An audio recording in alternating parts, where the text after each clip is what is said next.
Muito bem, peguem a Bíblia, vamos para Daniel capítulo 3.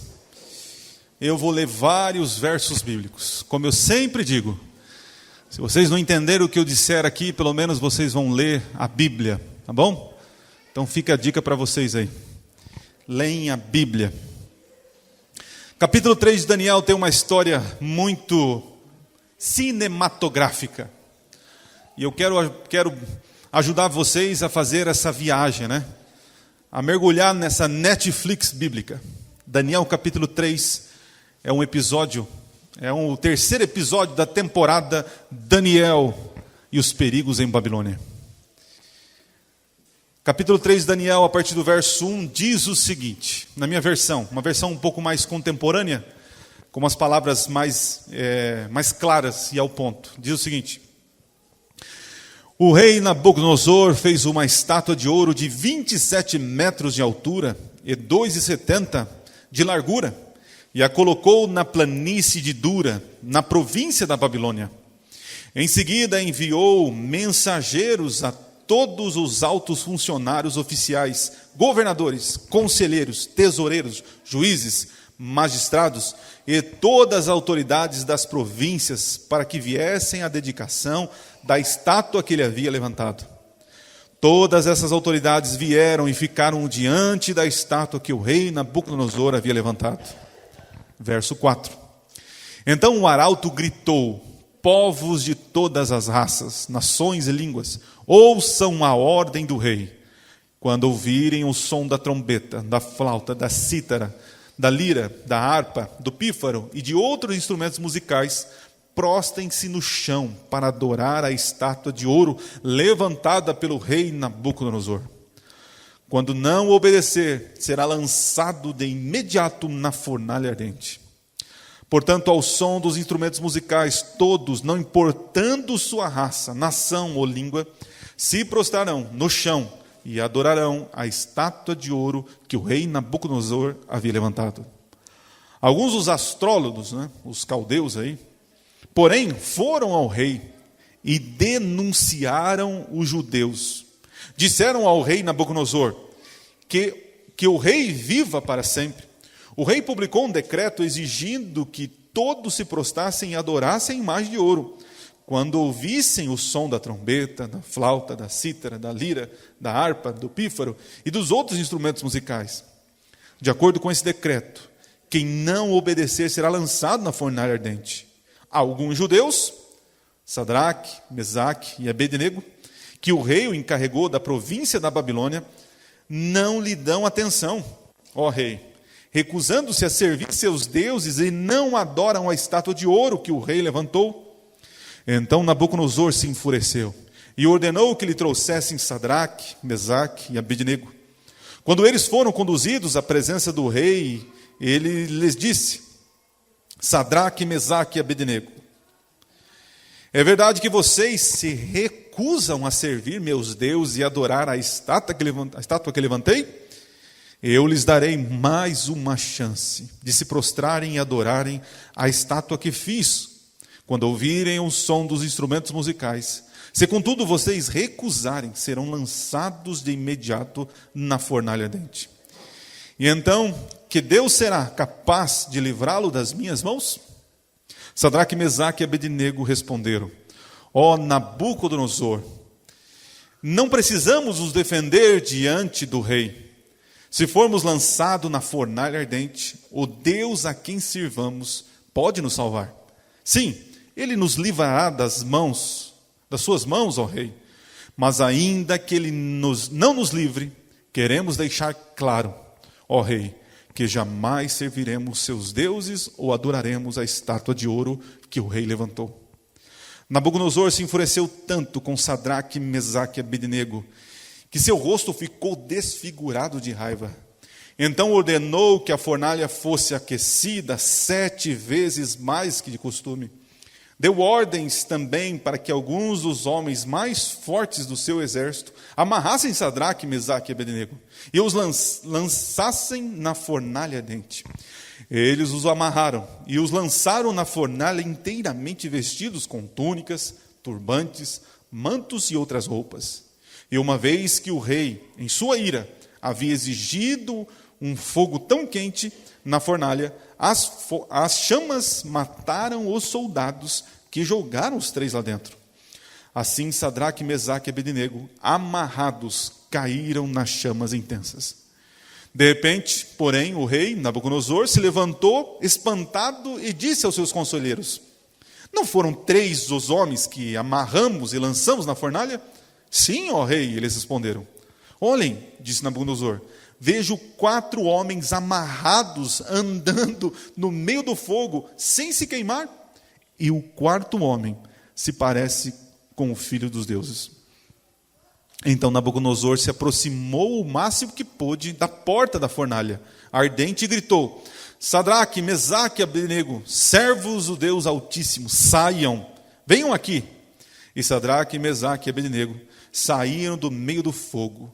Os altos funcionários, os oficiais, os governadores, os conselheiros se juntaram ao redor deles e viram que o fogo não os havia tocado. Nem um fio de cabelo na cabeça deles estavam chamuscado, e suas roupas não estavam queimadas, nem sequer tinham cheiro de fumaça. Puxa vida! A história por si só já nos traz lições básicas e simples, mas a gente precisa aprofundar. A Bíblia não é apenas um livro de leitura, mas é um livro de estudo. Conhecer Deus, o revelador, conhecer Deus, o autor da Bíblia, é um exercício de fé. É um exercício que exige tempo, exige conhecimento, desprendimento. Então veja, a palavra de Deus é a revelação de Deus, mas se você quer conhecer de modo mais preciso quem é Deus, precisa gastar tempo com ela. Então eu tenho alguns minutos aqui para poder aprofundar o texto com vocês. A história, ela vem após alguns acontecimentos.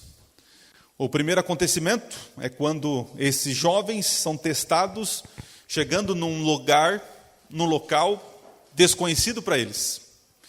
Um lugar onde os costumes não pareciam com aquilo que eles viviam. Chegam numa cidade, num local onde a vibe é a curtição e a tendência é ser eclético, é ter o coração em várias coisas. Chegam num lugar onde não respeitam relacionamento de homem e mulher. Chegam num lugar onde existem vários tipos de deuses, onde existe um sincretismo, de crenças. É um lugar onde você pode ser você mesmo sem se importar com quem está do seu lado. Babilônia era assim. Babilônia era uma cidade onde os deleites e os prazeres eram presentes. Porém, era uma cidade onde havia um ditador, onde decidia quem vivia e quem morria. No capítulo 1 de Daniel, Daniel e seus amigos vencem uma prova. A prova qual é? Não se submeter a princípios mundanos, os princípios de Babilônia. Eles vivem a prova e vencem, porque viveram os princípios de Deus. Mas nós temos que colocar alguns elementos aqui. São jovens, provavelmente com 17 a 20 anos, que são órfãos, que naquele momento em Babilônia não tinha um pastor para ficar olhando para eles, o que eles faziam ou deixavam de fazer, não tinham pais que estariam ali ditando as regras, ou alguém para eles dar satisfação, não tinha uma igreja que ia ficar apontando erros para eles. Eles chegam num lugar onde eles são livres para escolher o Deus que eles querem adorar. Deuses esses que dariam os maiores prazeres para eles, inclusive para o estômago. Mas no capítulo 1, eles preferem adorar a Deus e comer aquilo que Deus o pediu para eles. Então entenda, são garotos que não teriam compromisso com ninguém, poderiam viver a sua vida como se ninguém conhecesse eles, e poderiam fazer o que o coração desejava. Mas os princípios que eles aprenderam, aquilo que foi ensinado desde criança, fizeram com que eles tomassem decisões que aplacaram a ira do imperador. Nós estamos falando de 4 garotos, ou de 3 nessa história, no capítulo 3, que uma decisão aparentemente simples afeta o líder mundial. Não é uma decisão pequena, num canto isolado, Mas são 3 pessoas que se levantam contra o imperador. E essa decisão lhes custaria uma vida. No capítulo 2, a figura que mais tem proeminência, não são os 3, né? Apesar dos 3, Sadraque, Mesaque e Abednego, terem participado, no capítulo 2, o Daniel, o autor do livro, ele revela qual foi o sonho do rei, do imperador, e dá a sua interpretação. E interessante que Daniel fala que Nabucodonosor foi colocado por Deus e ele representava a cabeça de ouro. Um reino poderoso, mas um reino que tem fim. Se vocês perceberem pela própria estátua, né? A cabeça é menor que os braços e os peitos. Por sua vez, o ventre também é menor que o peito. Isso representa períodos de tempo. É interessante quando chegamos nas pernas, que representa Roma, é um período mais longo. Então Nabucodonosor, quando entendeu aquilo, a princípio ele ficou admirado e rendeu graças ao Deus de Daniel, mas pensando bem, alimentando um coração egoísta, um coração de soberba, ele entende o seguinte, de que não, eu não sou apenas a cabeça, meu reino é eterno. Ele diz no capítulo 3 que numa planície, para que não haja dificuldade nenhuma, para ninguém ter dificuldade de ver, na planície ele levanta uma estátua. E a versão minha traz aqui 27 metros. Mas não entenda uma estátua completa de ouro maciça de 27 metros. Babilônia não tinha tanto recurso assim, apesar de ser muito rica. Os arqueólogos e alguns historiadores dizem que ele fez um obelisco e na ponta havia a imagem, o símbolo do reino dele, de ouro. Mas enfim, o que interessa na história é que ele desafia o que Deus havia dito. Eu não sou apenas a cabeça, eu sou todo o corpo. Meu reino não tem fim. Então no capítulo 3, numa loucura, como um ditador, como os ditadores são, exige do seu povo adoração e submissão. E aqui nós temos alguns elementos que nos demonstram um protótipo do que vai acontecer. Em Daniel capítulo 3 nós temos uma cena, um teatro, posso dizer assim, um episódio que está revelando para mim e para você o que nos aguarda. Porque aqui nós temos um líder mundial que tem poder e autoridade para fazer leis. Nós temos aqui a união de várias religiões, mas também de políticos, porque aí diz governadores, líderes. Temos uma reunião de pessoas que querem uma coisa em comum. Qual é a coisa em comum que esses querem? Viver em paz. Se o líder mandou, por que eu tenho que arrumar treta com ele? Vou submeter? Eu quero viver, eu quero meu carguinho, eu sou governador aqui dessa província. Se o imperador e todo mundo foi chamado para esse momento, quem sou eu para ir contra o sistema? É mais fácil ser igual às outras pessoas. E isso você já começa a desenhar um quadro na sua cabeça, né? O mundo, iludido por Satanás, tem construído a ideia de que todos nós devemos ser iguais. E que em sentido? Submisso às ordens e os desejos de Satanás. No mundo que nós estamos, ser diferente, muitas vezes, exige de mim algumas perdas. Ser diferente na roupa, e agora eu quero dizer que nós devemos ser diferentes, não esquisitos. Mas o fato de ser diferente na minha vestimenta causa constantemente nas pessoas e às vezes até em mim. Por ser diferente no meu relacionamento com a minha namorada ou com meu noivo, gera entre meus amigos um esquisitice. Hoje a ideia de namoro é a ideia de sexo antes do casamento, sexo livre. Os princípios cristãos, os princípios morais que nós conhecemos na Bíblia têm sido desconstruídos. Isso no sexo, isto na família, no trabalho, não é? Por incrível que pareça, uma lição fantástica que tivemos hoje da Escola Sabatina, falando que é uma das instituições criadas antes do pecado, o trabalho. E hoje em dia as pessoas nem querem trabalho, né? Eles só querem ter lucro. E se eu posso ter lucro em cima dos outros, que seja assim, né? Então, os princípios que existiram em Babilônia, hoje está em toda a sociedade. Nós estamos perdendo o senso do absurdo. Nós tiramos o título de Deus Criador e colocamos sobre seres que se dizem evolutivos, que apenas se juntam, não se casam, mas não podem procriar. O conceito de marido e mulher caiu por terra.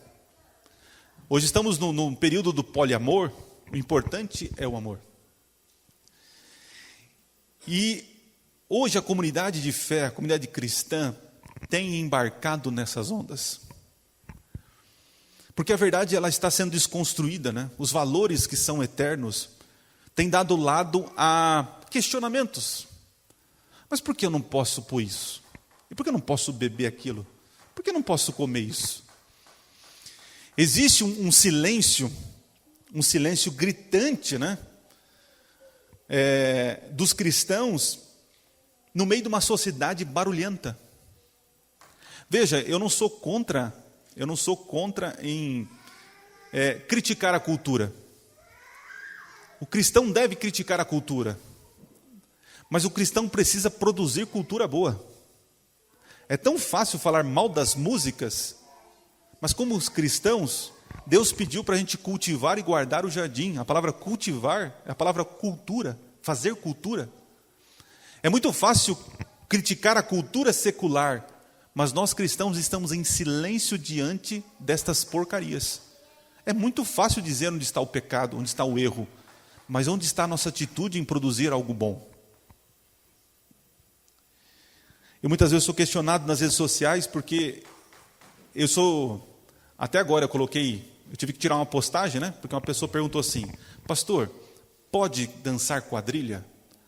Se vocês soubessem o problema que deu isso para mim, porque eu não disse não pode. É muito fácil dizer para vocês podem, não podem, mas eu estou gerando um bando de gente medíocre que segue as minhas opiniões e que não conhece a opinião de Deus. Fui criticado por não ser claro em dizer não. Gerar seguidores é fácil. Criar discípulos é difícil. O meu distrito, o meu povo, eu gostaria de ensiná-los a pensar, porque eu não sou juiz de ninguém. Então veja, nós estamos alimentando uma sociedade que não pensa, não raciocina, mas segue o que o pastor ou a igreja disse.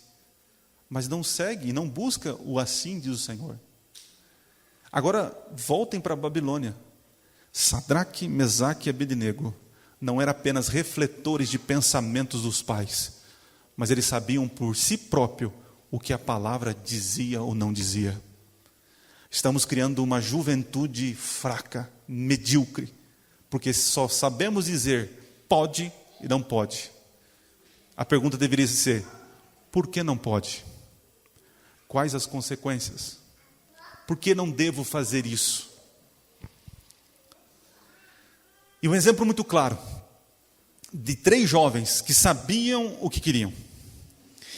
E não sei se vocês perceberam, chega o leitor, quando nós estamos lendo, o capítulo 3 chega a ser chato. Por que ser chato? Porque fica repetindo 300 vezes os instrumentos, já perceberam isso? Ao toque da trombeta, da cítara, e da não sei o quê, vai direto ao assunto, né?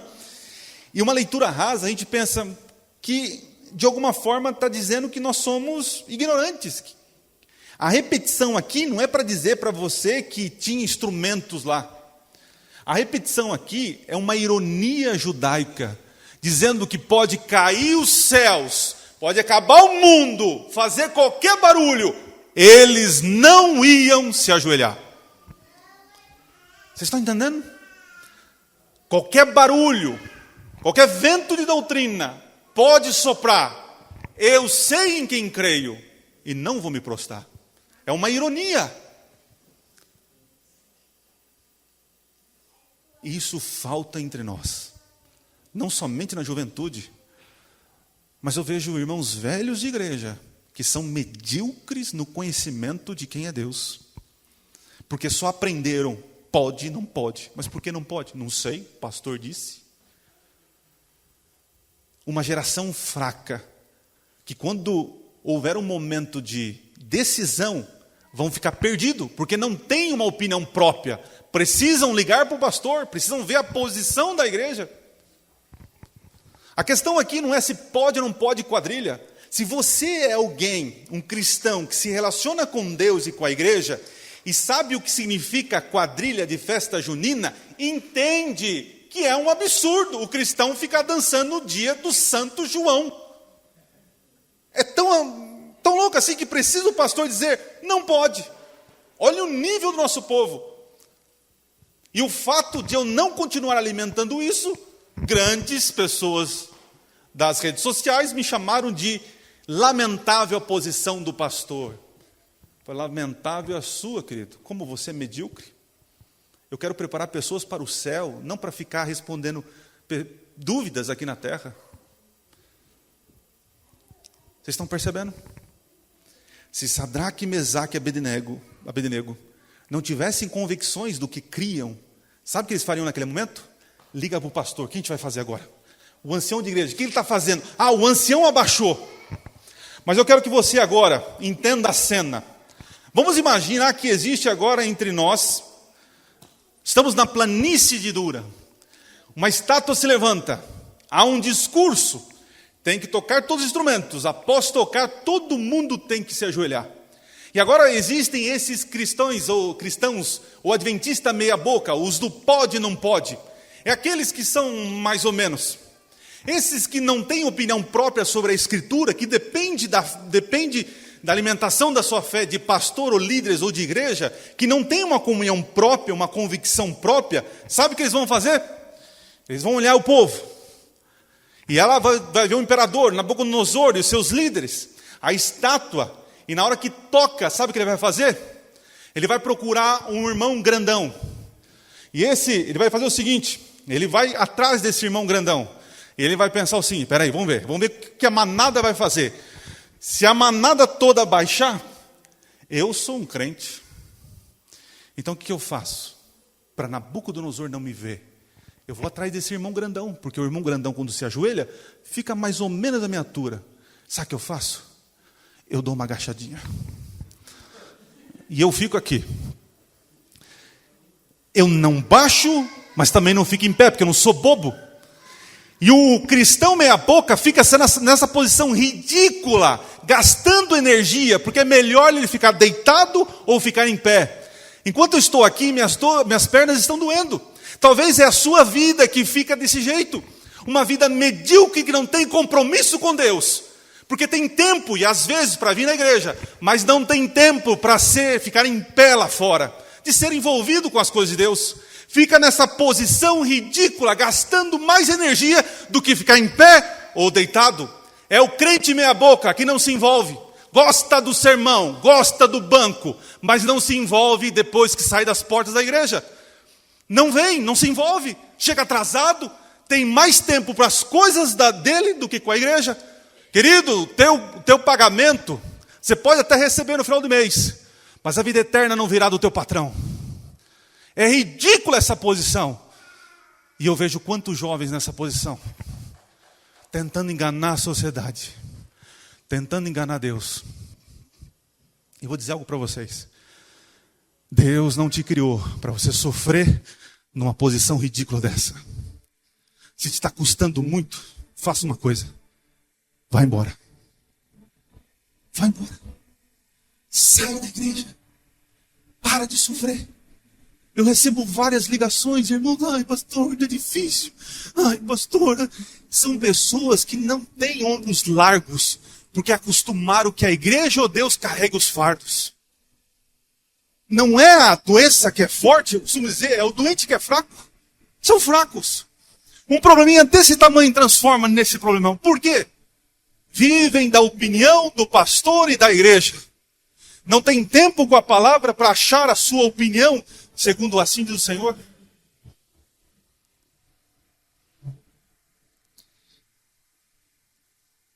Eu sei que a igreja, ela não é perfeita. Ela não é perfeita porque eu estou nela. Ela não é perfeita porque eu estou nela. Talvez se eu não fosse pastor, talvez se eu não tivesse essa responsabilidade, talvez eu não teria tanto compromisso com Deus. É verdade, sou humano. Mas eu gostaria que vocês parassem de viver essa vida ridícula que muitos estão vivendo. Numa posição que acham que é possível se livrar das coisas, mas vocês estão sendo ridículos diante do universo. E não tem jeito. Vocês podem tentar se alinhar com Babilônia, mas Babilônia vai trair vocês. Vai trair. Porque foram os próprios de Babilônia que viram Sadraque, Mesaque e Abednego em pé.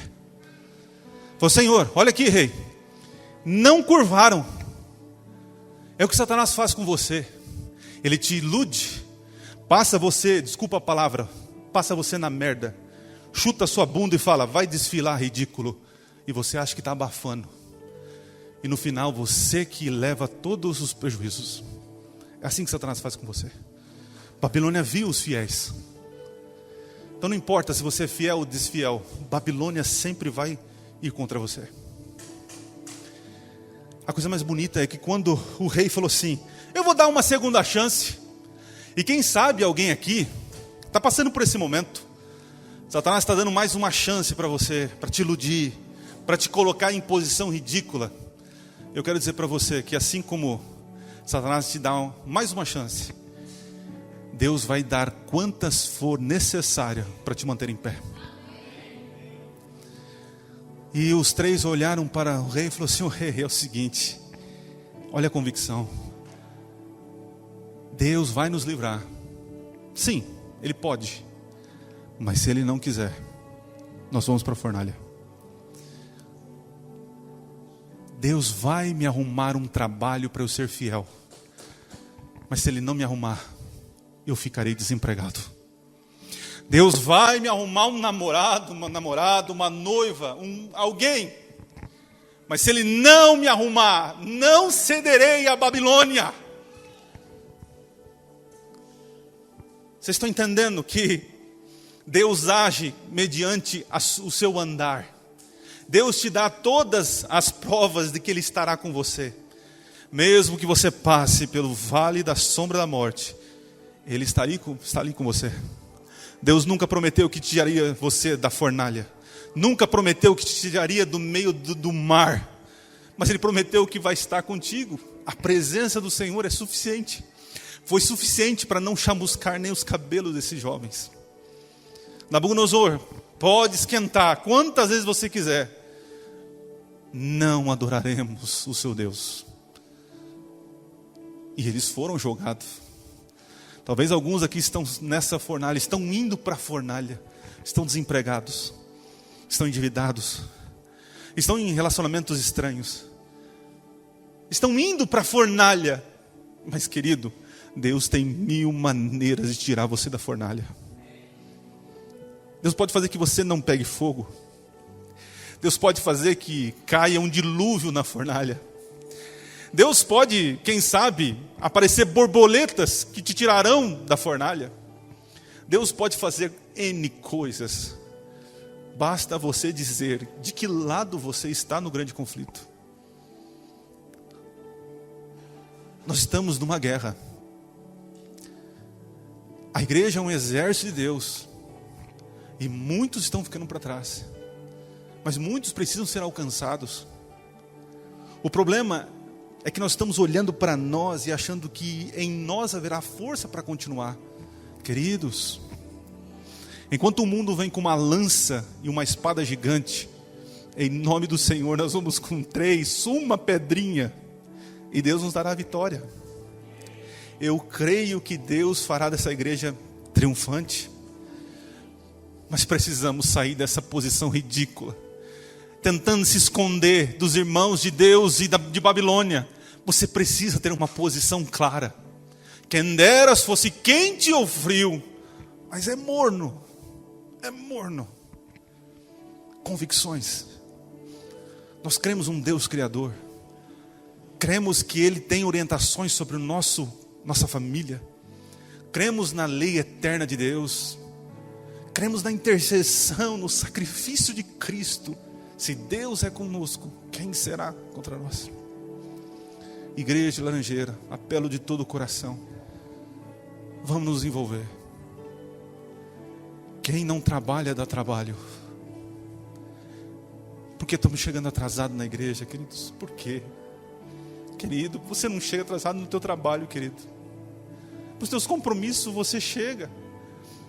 Porque para prestar agradecimento e louvor a Deus, chegamos atrasados.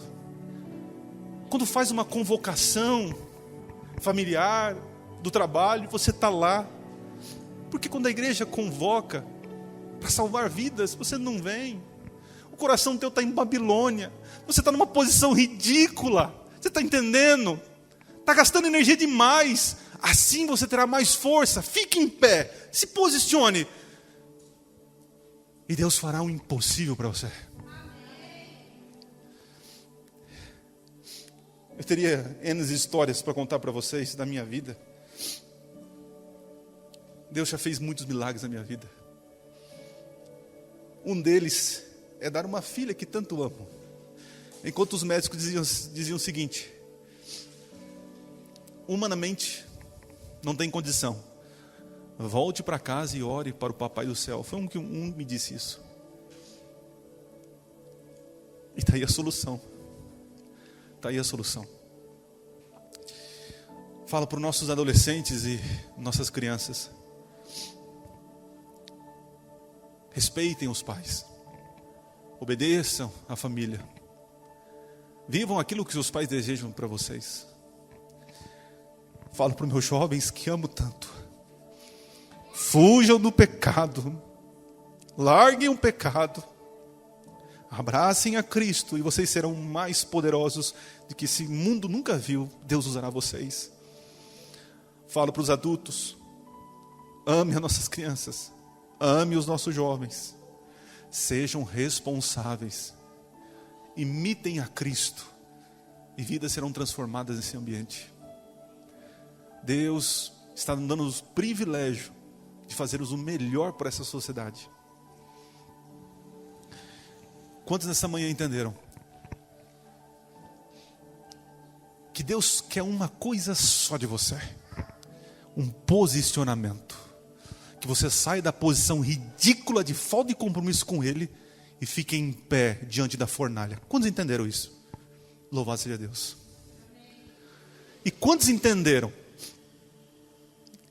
que se eu tiver um compromisso com Deus, Deus não vai me livrar da fornalha, Deus não vai me livrar do vale da sombra da morte, mas Deus prometeu que estaria comigo e com você. Quantos entenderam? Amém. O pastor se emociona porque as palavras vêm do coração. Eu não quero sair do distrito de Caieiras, não sei quando sairei, mas eu queria fazer a diferença em vocês. Não por mim, mas eu me sinto responsável em contribuir para a salvação de vocês. E percebo que uma galera, um povo, não acordou ainda. E eu preciso despertar vocês. Então receba essa mensagem como palavra de Deus.